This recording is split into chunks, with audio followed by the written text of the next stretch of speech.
हम सबको एक न एक दिन मौत का सामना करना है। हमें किसी को भी, जिसे हम कितना भी प्यार करते हो और कितना भी अपने पास रखना चाहें, एक दिन विदा करना ही पड़ता है। मेरे पास एक डॉग था जिसके साथ एक्सप्लोर करना मुझे बेहद पसंद था, पर कीड़ों ने उसके दिल को खा लिया था।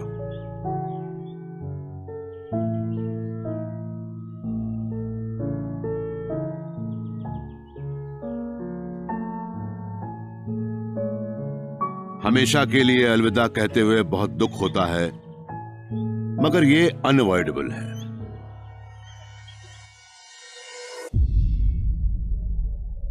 या नहीं है?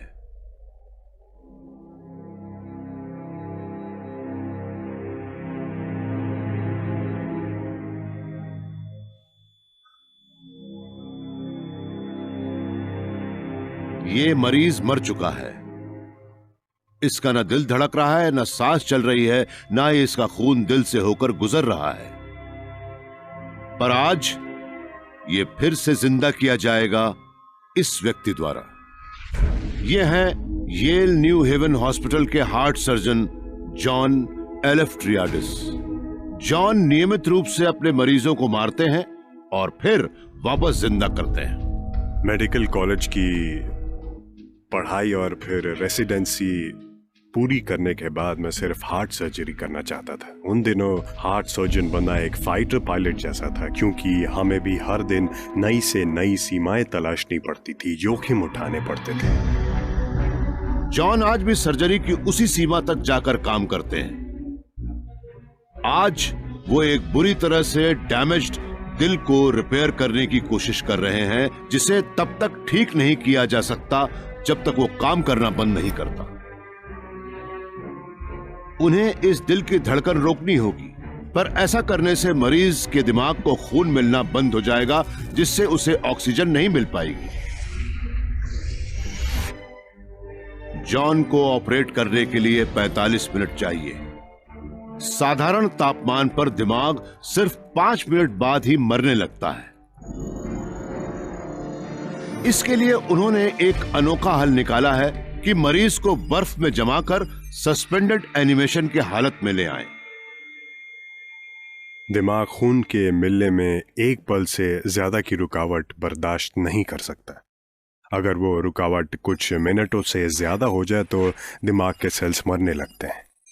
ऐसे में सिर्फ कम तापमान का प्रोटेक्शन ही हमें दिमाग को सुरक्षित रखने में मदद करता है, जिसे ऐसे वक्त पर सबसे ज्यादा खतरा होता है। मरीज के पूरे गर्म खून को उसके शरीर से निकालकर एक बाईपास मशीन से गुजारा जाता है, फिर वापस उसकी वेन्स और आर्टरीज पंप कर देते हैं। इससे उसका तापमान धीरे धीरे 18 डिग्री सेंटीग्रेड यानी 55 डिग्री फ़ारेनहाइट तक पहुंच जाता है। हालांकि उसके सेल्स और न्यूरॉन्स की एक्टिविटी को मापा नहीं जा सकता। अगर कोई जनरल प्रैक्टिशनर या कार्डियोलॉजिस्ट या वैसा ही कोई दूसरा एक्सपर्ट यहाँ आकर इस मरीज को एग्जामिन करे तो इसके सभी फिजिकल साइंस को देखकर यही कहेगा कि ये मरीज मर चुका है। ऐसे मौकों पर हार्ट और लंग मशीन और रेस्पिरेटर, वो डिवाइसेस जो मरीज को जिंदा रखती हैं, बंद कर दी जाती हैं। उसकी न सांस चलती है, न ही खून पंप होता है। वो एक ऐसी हालत में होता है जो मौत से बिल्कुल मेल खाती हो। जॉन के पास सुरक्षित सर्जरी के लिए सिर्फ 45 मिनट हैं। 1 घंटे बाद ब्रेन डैमेज शुरू हो जाएगा। यही वो वक्त है जब उनका दशकों का अनुभव काम आएगा। ये अभी भी सस्पेंडेड एनिमेशन में है, इसलिए हमारे पास सेफ्टी में जाने के लिए 15 मिनट हैं। आखिरकार जॉन और उनकी टीम 7 मिनट रहते ही सर्जरी पूरी करने में कामयाब हो जाते हैं। एक तरह से ये मरीज 38 मिनट तक बेजान रहा है। वो लाइफ सपोर्ट द्वारा धीरे धीरे उसे वापस जिंदा लोगों की दुनिया में लाते हैं और उसके दिमाग को नुकसान भी नहीं पहुंचता। मैं खुद हैरान हूं कि ऐसा भी किया जा सकता है। मौत की डेफिनेशन वाकई बदल चुकी है। असली मौत सिर्फ तब होती है जब वो परमानेंट हो।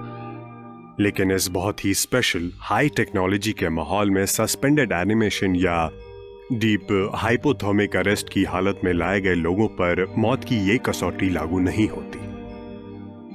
पर क्या हम उन लोगों को फिर से जिंदा कर सकते हैं जिनकी मौत कम नियंत्रित हालात में हुई हो?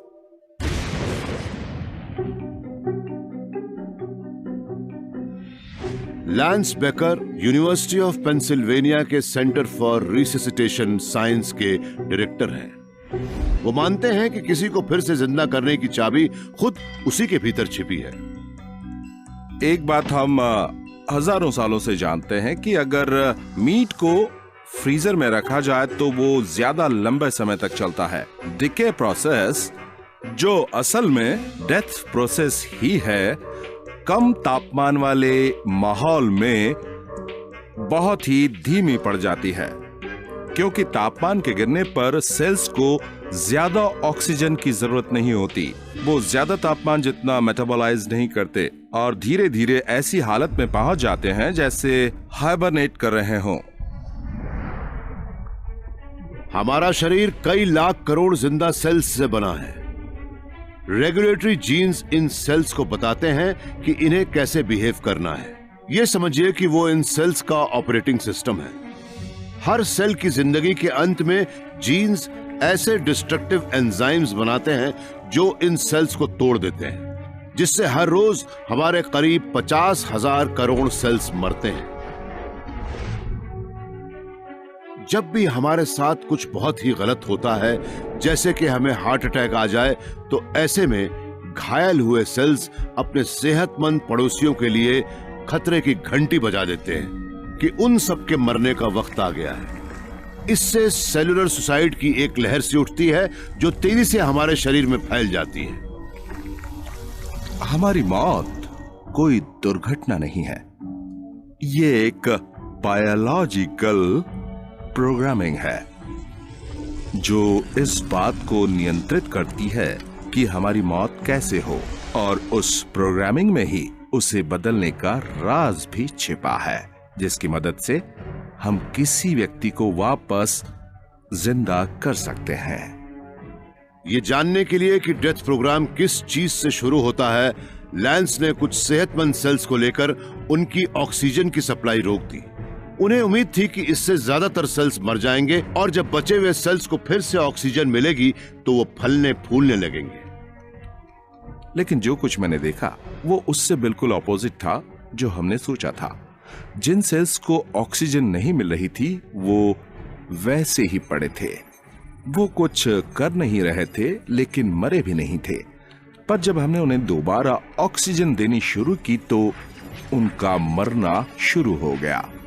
ये एक बहुत ही अजीब बात थी कि ऑक्सीजन यानी वो मॉलिक्यूल जो हम सबको जिंदगी देता है, वही उन सेल्स के मरने की वजह बन रहा था।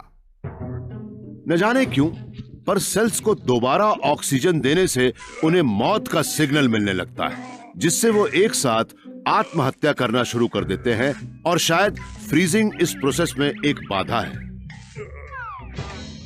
लैंस की कोशिश जारी रही क्योंकि वो जानते थे कि अगर उन्होंने मौत के उस सिग्नल का सोर्स ढूंढ लिया तो हो सकता है फ्रीजिंग के बिना ही उसे ट्रांसमिट होने से रोक दें। जैसे ही हमने खुद से पूछना शुरू किया कि इस अजीब से बिहेवियर की वजह क्या हो सकती है, हमें सेल्यूलर पाथवेज दिखाई देने लगे। ये सभी रास्ते हमें हमारे ही भीतर के एक ऑर्गन तक ले गए जिसे हम माइटोकॉन्ड्रिया कहते हैं।